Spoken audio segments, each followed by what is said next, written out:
Chapter 1, verses 26 through 30. Then God said, "Let us make humankind in our image, after our likeness, so they may rule over the fish of the sea and the birds of the air, over the cattle, and over all the earth, and over all the creatures that move on the earth." God created humankind in his own image. In the image of God he created them. Male and female he created them.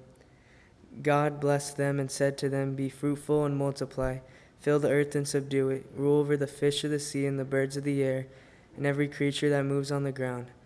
Then God said, I now give you every seed-bearing plant on the face of the entire earth, and every tree that has fruit with seed in it. They will be yours for food.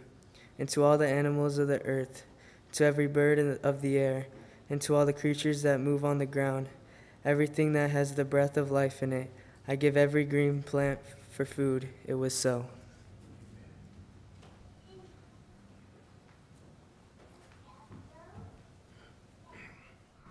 Good evening.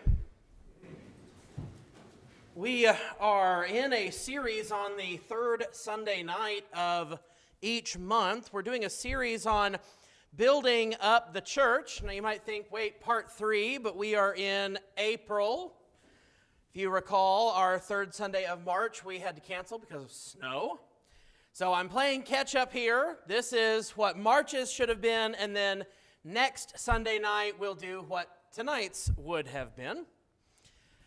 Just a brief outline here. We'll go over the series once more. Where are we? Normally it was just where were we last month, but now it's where were we 2 months ago. And then we'll talk about this being in the image of God, what it means, why are we talking about it? And then the practical is, how does this apply to building up the church? And that's where we'll really get into a lot of the meat of that. This is where we've been so far. When we talk about building up the church, I wanted to show that it had somewhat of a linear relationship, all of the things that we're talking about here. So first we started with, how are sinners forgiven? Because what we need to understand is, 1, how they're forgiven, and 2, that we are all forgiven the same way and by the same God. And so when we think about building each other up, we have to all understand we have all come from a similar place. We might all have different experiences of how long we've been involved in churches. Lauren and I have grown up in churches of Christ, with our father being a preacher, but there are some who have come late, as we say. Some have joined in their 20s, their 30s, their 40s. I've even seen some people be baptized at the age of 80 and start joining. That was my first baptism, was an 80-year-old. And he had never really given the church much thought, but as he had thought about it some more over the years before coming to the church where I was preaching at the time, he realized that he needed to make a response. And so he obeyed the gospel, and as far as I know, he's still at that congregation and helping out with the people there. So, how are sinners forgiven? We might have all come from different backgrounds, but we've all come from the same place, which is we are in sin and we all need Christ. And then we moved on to love. More specifically, the love of God. It's what we really had more to talk about there, but how the love of God also encourages us to love one another. This last one, the fact that we're in the image of God, is going to be the last sort of intellectual one, the setup to actually building each other up in the church. The next ones are going to be more practical. Right? How does evangelism build up the church? How does fellowship and family build up the church? Church attendance, the Word of God, etc., etc. How do these things serve to build up the church, to edify us? And in fact, the funny thing about that word, edify, comes from edifice, the front of a building, right? We are building each other up. We are edifying one another. So this is the last sort of intellectual, non-practical one, and then we'll move into practical starting next Sunday night and then every third Sunday afterward. Hopefully we don't have any more breaks here. So let's look here at the idea of being in the image of God. The first thing, turn to Genesis chapter 1. Owen, thank you for reading that for us. Genesis chapter 1.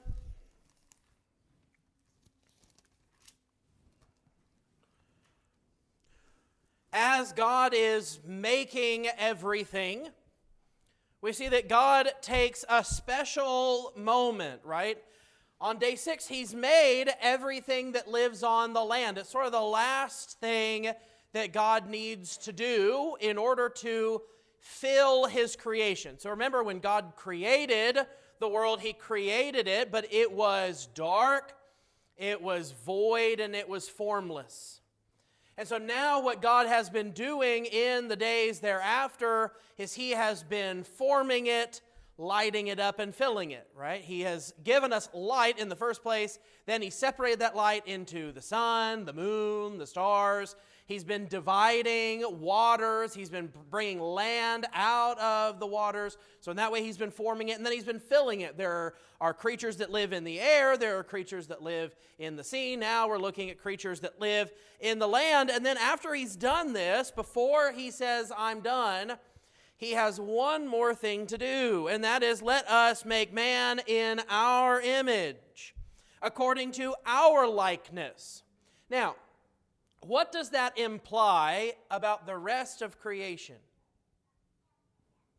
It's not in his image, is it? This is all meant to serve God. As we read this morning over in Psalm 19, the heavens declare the glory of God. The heavens speak to who God is, but they're not the image of God. And as we're going to talk about later, point number 3 in the lesson, there are false images. This is why those things are false images, is they're made in the image of things God has created, which is not in his image. God makes special exception to us. Let us make man in our image according to our likeness, and let them rule over the fish of the sea, and over the birds of the sky, and over the cattle, and over all the earth, and over every creeping thing that creeps on the earth. God created man in his own image. In the image of God, he created him, male and female. He created them, and God blessed them. All right, so God has given us an image that is with him, not in the image of the rest of creation. Are we made of similar stuff? Yes, we're going to find that out in chapter 2. God takes the dust of the ground, forms it, but then he adds a special ingredient. He fills it with himself. He breathes the Spirit into us, and that ground, that dirt, becomes alive. So are we made of the same stuff? Yes.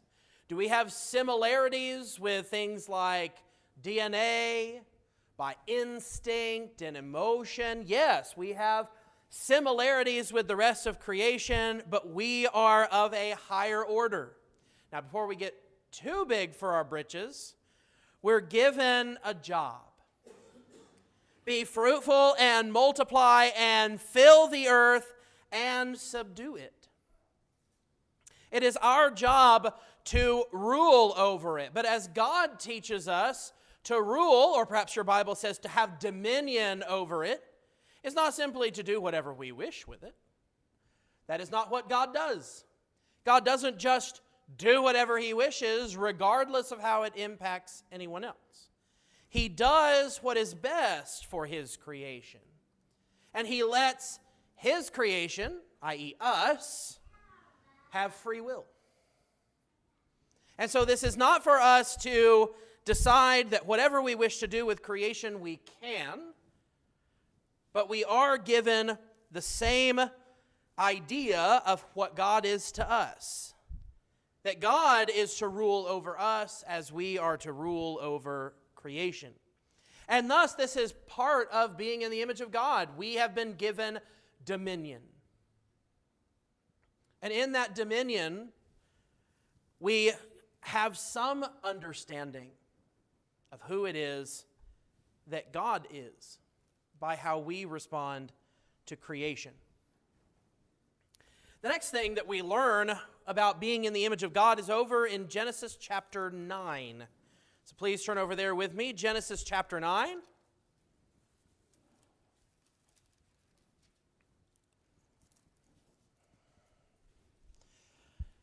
Noah built the ark in chapter 6 on the promise that God was going to send something called rain, which, if you recall, they had never had before. The way plants were being watered was a mist came up from the ground. That's what we were told.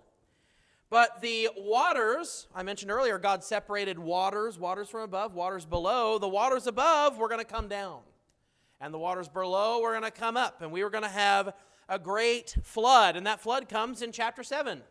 And all of Noah's hard work has purpose. And then in chapter 8, the flood subsides, and then we come to chapter 9. And chapter 9, God sort of repeats the concept that we had back in Genesis chapter 1. Look at verse 1. God blessed Noah and his sons and said to them, "Be fruitful and multiply and fill the earth. The fear of you and the terror of you will be on every beast of the earth and on every bird of the sky, with everything that creeps on the ground and all the fish of the sea. Into your hand they are given." And now look at the extra bit here. "Every moving thing that is alive shall be food for you." That was not in Genesis chapter 1. Everything got to eat of the green plant. But now God is saying, I will allow this as well. You can have anything that moves for food. I give all to you as I gave the green plant. Only, there's a prohibition, only you shall not eat flesh with its life, that is, its blood. I wonder why. Surely I will require your lifeblood. From every beast I will require it. And from every man's brother, I will require the life of man. And note verse 6. Why does any of this matter? Well, really, it's verse 6. "Whoever sheds man's blood, by man his blood shall be shed, for in the image of God he made man." And then he repeats, "Be fruitful and multiply, fill the earth." "Whoever sheds man's blood, by man his blood shall be shed, for in the image of God he made man." So as long as we don't kill each other, that's fine, right? Is that all God is saying here? Or is he saying something a little bit deeper than that? That's part and parcel, but that's not the whole story. What God is teaching us here is that mankind in the image of God has an inherent value. By the way, this value is not granted in any system outside of God. Any other moral system you're going to try to cook up, you just have to insert that people have value. That has to be just an unproven axiom. I just have to start there. Well, you have no reason to start there. Why do we all have inherent value? If I can have my power over you, then I'm more valuable than you. If I can contribute more to our society, then I am of more value than you. If I can take what you have, I deserve it. That's the way that things ultimately devolve unless there is an objective sense of value. And just because we've decided that we're going to go along with that, doesn't make it objective. The fact that it's objective means it's come from a mind outside of humanity. And that mind outside of humanity, and essentially being so infinitely above it, has declared that all humanity has value that must be considered before any further action is taken. And of course, the furthest extent of this is taking the life of that person who has value. And if you're going to take that person's life, then your life will be taken as payment. And this is where we really get to see God playing out the concept of justice. Yes, we saw the animal skins for Adam and Eve, But here is where God is really trying to help Noah understand and what he's going to be teaching the generations to come. This is why God cared so much about bringing the flood in the first place. And we actually get to see some of this if we go back. There's a man named Lamech. And he sort of gives us the idea of what's going on in the world at the time with how people view one another.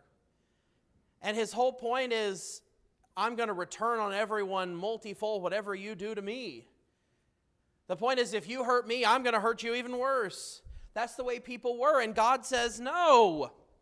Each one of you has value because you are made in my image. Now, let's figure out a little bit more. What is that image? What is that image? Well, we do know that there are false images. So what do I mean by that? Well, turn to Deuteronomy chapter 4.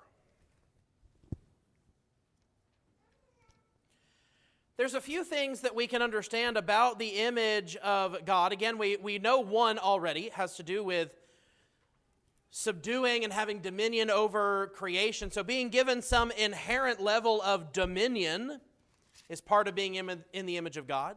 We also have a not. What's not part of the image of God is the way we look, because both male and female are both in the image of God. We also know that God himself is incorporeal. He doesn't have a physical form. So once again, can't be what we look like. Deuteronomy chapter 4, verse 23, so watch yourselves that you do not forget the covenant of the Lord your God, which he made with you, and make for yourselves a graven image in the form of anything against which the Lord your God has commanded you. For the Lord your God is a consuming fire and a jealous God. So first off, making an image in the form of anything else is prohibited. And once again, why is that? Because those things, created things, are not in the image of God. And if it doesn't have anything to do with our form being in the image of God, then making an image that looks like us is part of the problem. Because while we are in the image of God, what we look like is not part of that. So if I make an image to look like me, that's a problem. We also know that the image of God doesn't actually have anything to do with physical bodies. Look over at Isaiah chapter 44.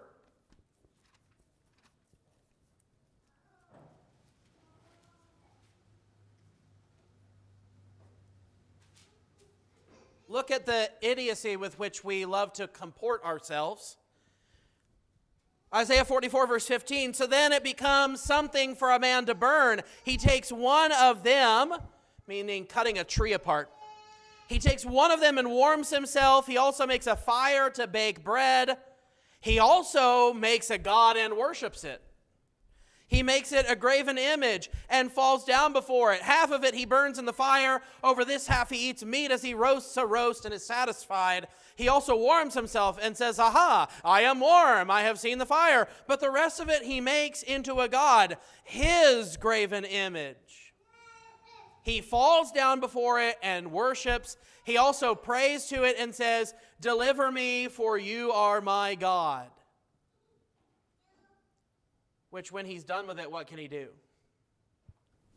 Chuck the rest of it in the fire.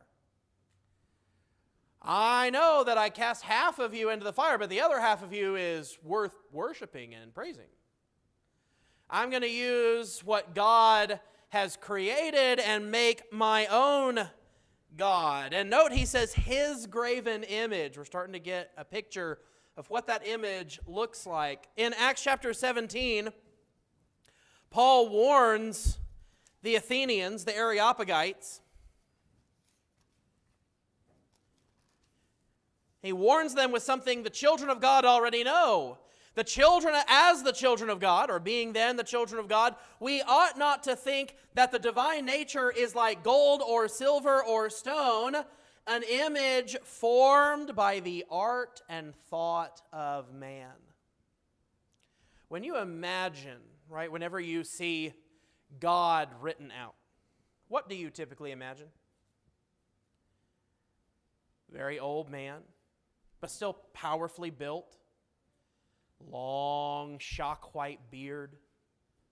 Long, shock white hair, often with a stern expression on his face, partially wrapped in some sort of cloth like a toga. It's the way a lot of people think about that image of God. Why? Because we've seen a lot of paintings that look like that. We've seen so many paintings that give us that concept, but guess what? That's nothing what God looks like. And in fact, whenever God and his image is otherwise described, like for instance, when Moses says he wants to see God's face, and he says, I won't show you my face, I can't show you my face and live, but I'll show you my back. Again, whatever that means, the limiting of God's glory. He hides Moses, and then his face passes before him. And what is that? He declares himself, who he is. The character, I am God, I am patient and loving kind, and I have mercy and compassion on everyone. When we talk about God's face, he tells us about his character. And so the shock white beard isn't quite the way it works out. Now, some of you might say, Revelation 1, I understand. We're given sort of a look like that, but it's meant to be a vision. It's not meant to look like God. It's meant to portray meaning rather than a literal description of what God looks like. Whatever we can think of, whatever we can come up with, it's nothing what God looks like. And we're going to learn that even the best human representation of what we think God can look like is going to pale in comparison to whatever we get to experience. So let's not make the mistake that he is like gold, silver, or stone, or an image formed by the art and thought of man. And the last one that we'll look at is Romans 1.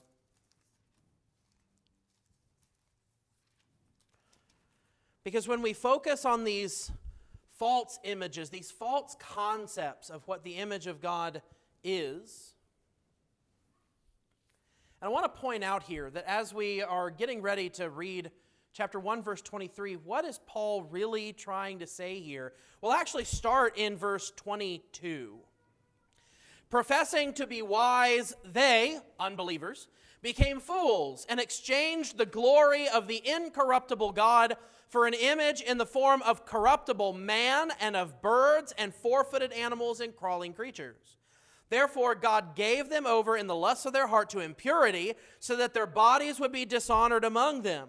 For they exchanged the truth of God for a lie, and worshipped and served the creature rather than the Creator, who is blessed forever. Amen. We're going to pause there, but we're not done. But we are going to pause.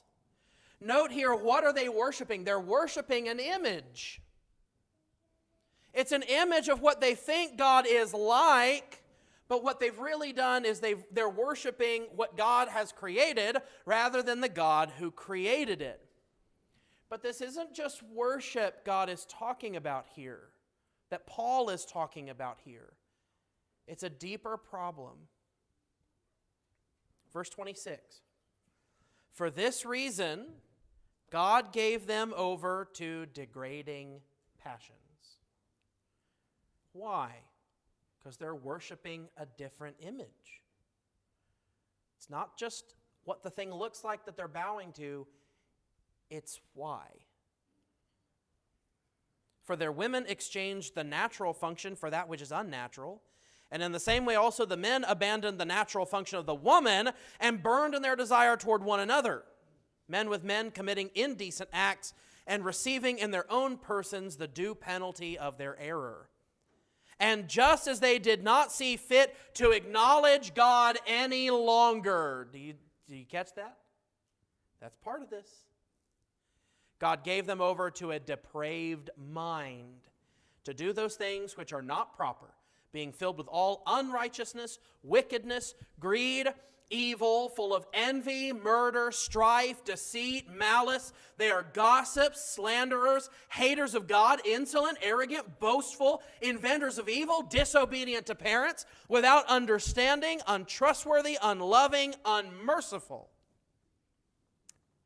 And although they know the ordinance of God, that those who practice such things are worthy of death, they not only do the same, but also give hearty approval to those who practice them.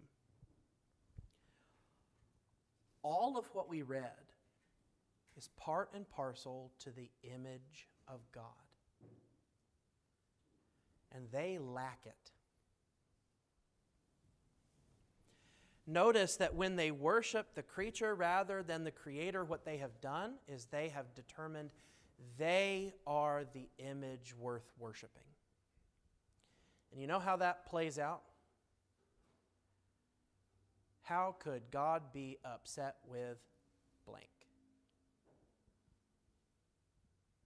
Because you know what that does?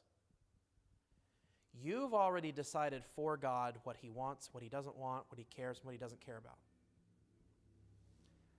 You don't make that decision. This makes the decision for you. So, whether it's sexual preference, whether it's unrighteousness, wickedness, greed, or evil, whether it's envy, murder, strife, deceit, or malice, I could keep reading.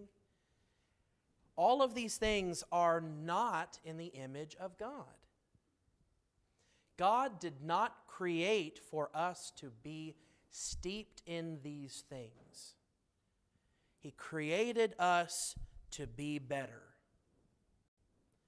but we're not. So how did God fix that?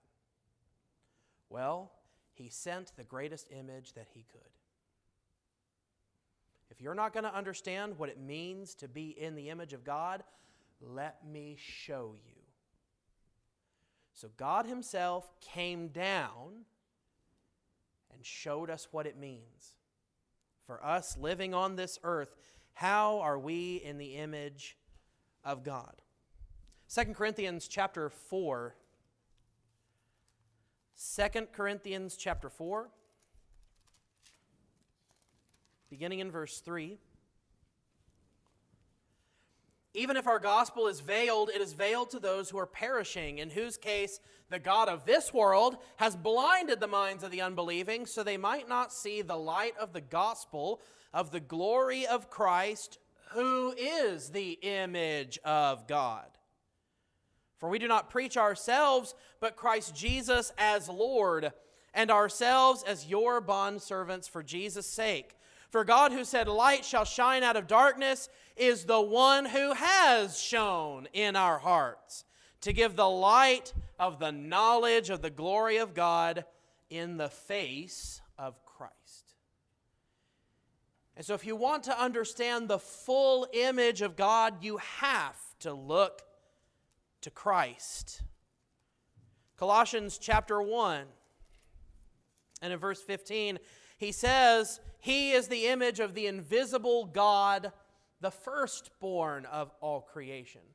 If we were made to have dominion over and subdue creation, no one has earned that more than Christ.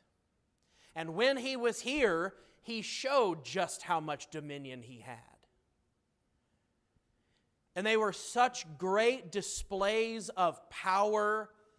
People were terrified of Jesus. That's not exactly the kind of Jesus that we like to portray. You know, the whole "He gets us" campaign. Jesus was a soft, loving teddy bear. Jesus was terrifying when He wanted to be. The storm is raging. The boat's going to capsize. Be still. Who is this that even the winds and the sea obey Him? He's God. And He showed a dominion that no one else is compared to. But let me go back to Romans 1 and what we read there. Did any of that describe Jesus? Slandering, gossiping, malice, envy. Did any of that describe Jesus? Did any of that describe things Jesus is okay with? Or were all of those things that Jesus preached against? Were they all things that he commanded us not to do? That if we wanted to love and show honor to him, that we do the opposite of those things? Why? Because that's being in the image of God. Those things are the image of God. The image of God is how he portrays himself.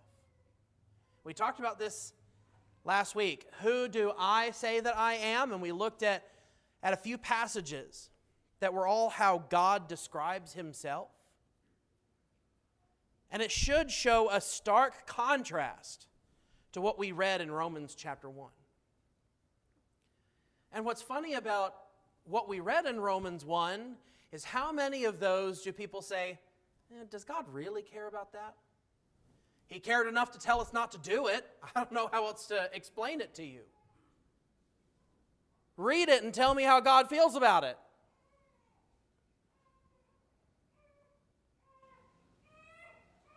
But what does all of this have to do with building up the church, right? Okay, we're in the image of God. We have an idea of what the image of God is like. It's a character that we have been called to be, that God has created us with the possibility of being. Whether we want to accept him on that possibility or not, it's up to us. If we want to be in his image, we can make that choice. But what does that have to do with building up the church? Well, as we started, we're all in the image of God. Over in Genesis chapter 1, we make the distinction between male and female, but there are other distinctions that are also immaterial in the face of God. Economic status, age. What I don't have up here, experience in the faith. We all belong to God if we are his, no matter who we are. If we understand what we're doing when we come to call on the name of the Lord, then we are his. Young or old, rich or poor, male or female. Paul adds slave or freeman. Whatever national lines you live in, whatever culture you've been born into, none of it matters to the image of God.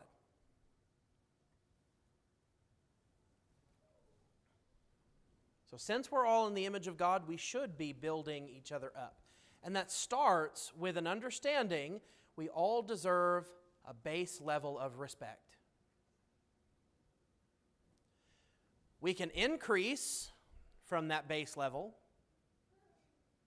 but we all earn a minimum of respect because we're all made in the image of God. We may not all desire to live in the image of God, but we've all been made by God himself. And because of that, we don't get to act with each other however we wish. And the ways that you've decided you are in the image of God, be wary that it is not a false image. If you are allowing yourself to get away with a sin because it's just not that big a deal, or, well, I'm not hurting anybody else, or whatever you would like to add in there as your justification, you're not in the image of God. Put it away from you. As we talked about this morning, it is better to go to heaven crippled than to have your entire body and be cast into hell. Do what you need to rid yourself of the sin. Because if you don't, you are presenting a false image of God. And how does God tell us he feels about false images of him? They're abominations. And what does he do with abominations? There's one thing left for you when judgment comes. Let's be honest with ourselves.